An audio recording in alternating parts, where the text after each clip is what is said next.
Assalamualaikum warahmatullahi wabarakatuh. Waalaikumsalam warahmatullahi Pemirsa pada Suka TV dimanapun berada, mudah-mudahan tetap sehat, bahagia, dan selalu dalam lindungan Allah Subhanahu Wa Taala.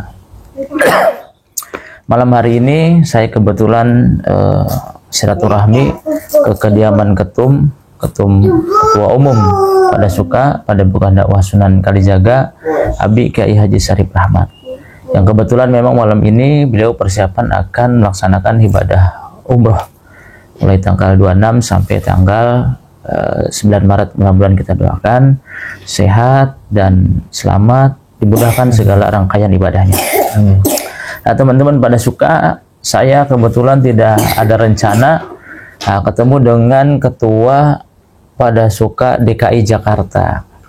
Nah, biasanya kalau kita ketemu orang berilmu, orang alim, rugi kalau nggak kita nanya-nanya nih, ada kabar apa nih Pak Ustadz? Alhamdulillah. Gimana kabarnya? Alhamdulillah baik. Pak Ustadz, saya dengar tadi kita waktu ngobrol-ngobrol, Pak Ustadz mau ke Amerika nih. Gimana ceritanya? Coba diceritakan ke teman-teman, barangkali ini jadi motivasi. Ya baik. Bismillahirrahmanirrahim. Teman-teman pada Suka dan pemirsa pada Suka TV dimanapun berada, alhamdulillah saya beberapa pekan yang lalu dapat informasi, sebetulnya informasi bisikan khusus dari Bapak Menteri kita, Menteri Agama Republik Indonesia, Bapak Profesor Dr. Kiai Haji Nasaruddin Umar. Saya nggak tahu, tiba-tiba beliau berbisik waktu itu ya. Pas banget, saya ingat ya, waktu itu kita persiapan Nusantara bermunajat di Istiqlal. Waktu itu malam Jumat ketemu beliau dengan Pak Kiai Syarif di Masjid Istiqlal. Lalu waktu itu kebetulan Pak Kiai lupa memberikan kayak cenderamata gitu oleh-oleh buku yang berisi foto-foto beliau. Dan beliau, Pak Kiai Syarif, menitipkan, ini mohon dikasih Pak Menteri Agama. Akhirnya saya harus ngikut beliau malam itu ke kediaman beliau di Jalan Denpasar itu, ke rumah dinas, kediaman dinas Menteri Agama. Nah pas malam itu juga saya berikan oleh-oleh dari Abi itu isi foto-foto kenang-kenangan beliau. Nah ketika saya berikan itu oleh-oleh dari Abi itu, beliau baru berbisik waktu itu, "Sahar, kamu nanti ke Amerika ya?" Ya kaget juga sih, tapi ya saya iyakan aja, insya Allah Prof. Ya nanti siap-siap, nanti silakan koordinasi dengan asisten, dengan staf sus waktu itu. Jadi awal mula adalah saya nggak tahu, kopas banget ya pertemuan Kiai Syarif, lalu saya dapat informasi itu, dan saya waktu itu antara yakin, percaya dan tidak. Jadi artinya kalaupun berangkat ya, jadi nggak terlalu yakin sih, karena ngalir aja lah gitu ya. Jangan-jangan beliau hanya basa-basi kan, nggak. Tapi akhirnya lama-lama setiap ketemu Pak Menteri itu yang ditanyakan, gimana udah diurus visanya belum? Waduh, ini serius kayaknya. Oke, saya bilang belum Prof, coba hubungi ini gitu. Nah akhirnya saya menghubungi yang beliau perintahkan. Lama-lama staf sus beliau minta CV, saya kirim CV. Kemudian lama kemudian saya ditelepon lah oleh orang Indonesia yang di Amerika itu sebagai panitianya di Imam Center, namanya Imam Center itu Indonesian Muslim Association in Amerika gitu. Komunitas orang Muslim Indonesia yang ada di Amerika, dan saya lihat itu diresmikan oleh Pak SBY dulu. Jadi tempatnya dulu gereja, sekarang jadi masjid. Nah itu dikelola oleh orang kita di sana, dan dia butuh imam gitu. Kebetulan sekarang nggak ada imamnya, nggak ada ustadznya, dan saya dipercayakan oleh Pak Menteri Agama. Saya nggak tahu ya beliau menilai saya kayak apa, tapi tiba-tiba ditunjuk aja. Padahal saya setiap beliau ya pakai belangko dia gitu Pak Menteri, tapi ya beliau nunjuk saya.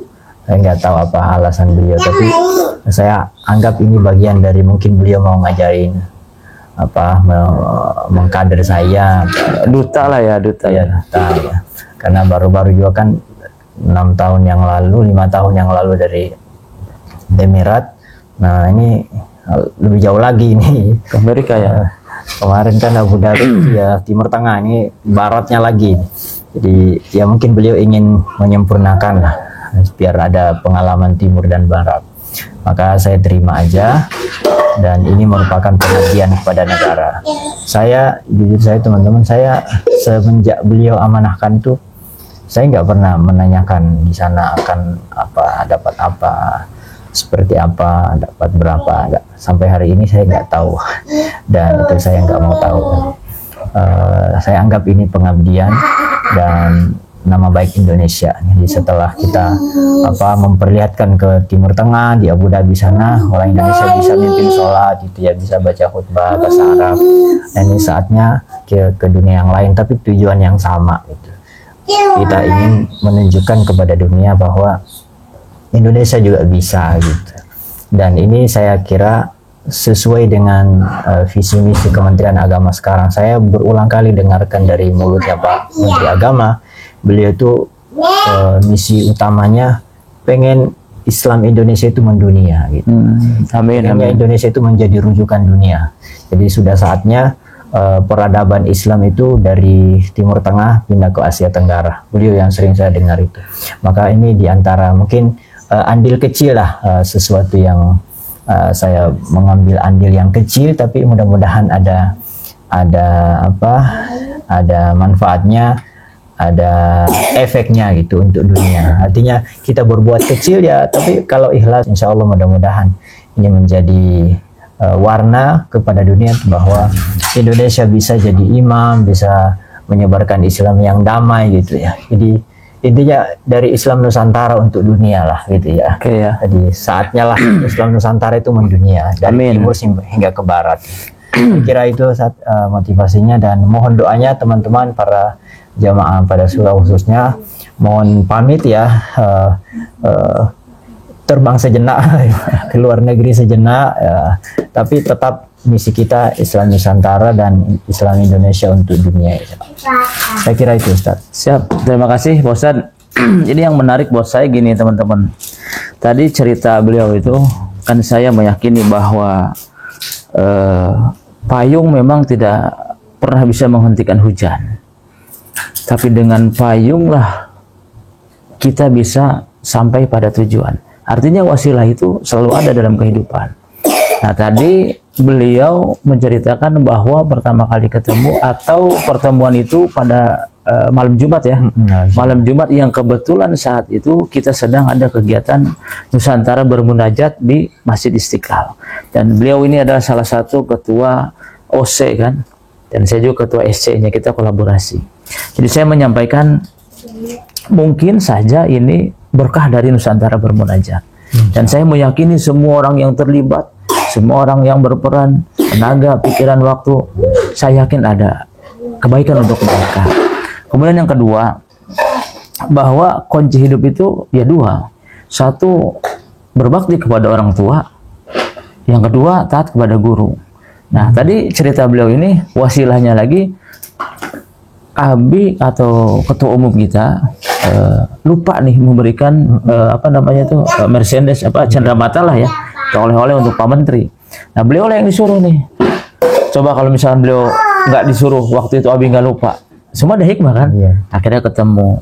Nah, teman-teman yang dirahmati Allah Subhanahu wa taala, pemirsa pada suka dan umumnya kaum muslimin wal muslimat yang melihat menyaksikan video ini, percaya dan yakin bahwa kebaikan itu akan tumbuh pada tanah yang subur, petani yang ulet, orang yang istiqomah, yakin suatu saat. Dan ini juga saya ingin menyampaikan motivasi untuk diri saya dan khususnya teman-teman yang mengamalkan munajat. Pasti kebaikan itu seperti buah yang kita tanam gitu. Dia akan tumbuh subur, bahkan manis buahnya bisa dirasakan oleh orang banyak kalau kita memang serius merawatnya. Jadi di mana kita menanam satu pohon dan kemudian pohon itu tidak berbuah, tandanya kita tidak serius dalam proses merawat tanaman atau pohonan itu. Nah, teman-teman dimanapun berada, pertama, jangan pernah malu. Kita sebagai orang Indonesia memiliki budaya, memiliki ciri khas kan gitu ya. Itu hubul waton minal iman gitu ya Ustaz ya. Betul. Mencintai tanah air sebagian daripada iman. Dan Blangkon ini salah satu ciri khas, dan kemudian filosofinya kan tawadu ya. Coba kalau Blangkon dibalik itu nggak pantas ya Ustaz ya. Dan artinya menerjemahkan bahwa orang yang pakai Blangkon itu harus sudah merendahkan diri, jangan sombong lah. Berapa banyak cerita para nabi orang jatuh karena sombong, kan gitu ya Ustaz ya. Gitu. Baik teman-teman dimanapun berada, kita doakan Ketua Padepokan Dakwah Sunan Kalijaga DKI Provinsi Provinsi DKI ya, Jakarta ya, selamat sampai Amerika. Nah, saya termasuk bersyukur nih bisa ketemu beliau. Nanti beliau berarti ke New York ya, Washington ya, Washington ya. Nanti bisa ketemu ini siapa namanya, Power Ranger apa Batman. Mudah-mudahan Pak Donald Trump bisa dimunajat. Masya Allah. Biar insaf. Donald Trump dimunajatin berkah. Jadi tidak ada yang tidak mungkin. Nah, teman-teman dimanapun berada, pemirsa pada Suka TV, jangan pernah bosan, terus bermunajat, dan jangan pernah malu memakai pakaian Indonesia. Jadi saya tambahkan sedikit lagi, teman-teman, yakinlah dengan munajat. Saya sudah nggak bisa berkata-kata lagi apa yang saya rasakan semenjak menghidupkan munajat. Banyak sekali keajaiban-keajaiban yang Allah berikan yang kita tahu datang gitu ya. Makanya jangan ragu, bermunajat aja lah. Insya Allah yang akan memperlihatkan keajaibannya. Nah, di mana ada keikhlasan, ya di situ ada keajaiban. Dan itu yang saya sering dengar dari Abi, dan memang banyak sekali kemiripan itu. Jadi antara Abi Syarif dengan Pak Menteri itu selalu itu ketulusan, keikhlasan. Di mana ada keikhlasan, di situ pasti ada keajaiban, dan itu yang terus-menerus diulang-ulang sama Abi dan Pak Menteri. Jadi teman-teman sekali lagi mari kita dukung Pak Menteri Agama dan Bapak Syarif, guru kita semuanya. Beliau berdua ini adalah tokoh harapan kita di Indonesia saat ini yang akan menduniakan Islam Indonesia. Baik, terima kasih Pak Ustadz atas waktunya. Meskipun ikhlas itu sulit dan biasanya hanya tertanam pada tembok-tembok masjid ahli ikhlas, tapi tidak ada salahnya kita mencoba belajar mengikhlaskan diri dengan sesuatu hal yang kecil. Mudah-mudahan Allah pertemukan kita dalam kebaikan. Sekali lagi tonton dan ikuti pada Suka TV. Terima kasih. Assalamualaikum warahmatullahi wabarakatuh. Waalaikumsalam warahmatullahi wabarakatuh.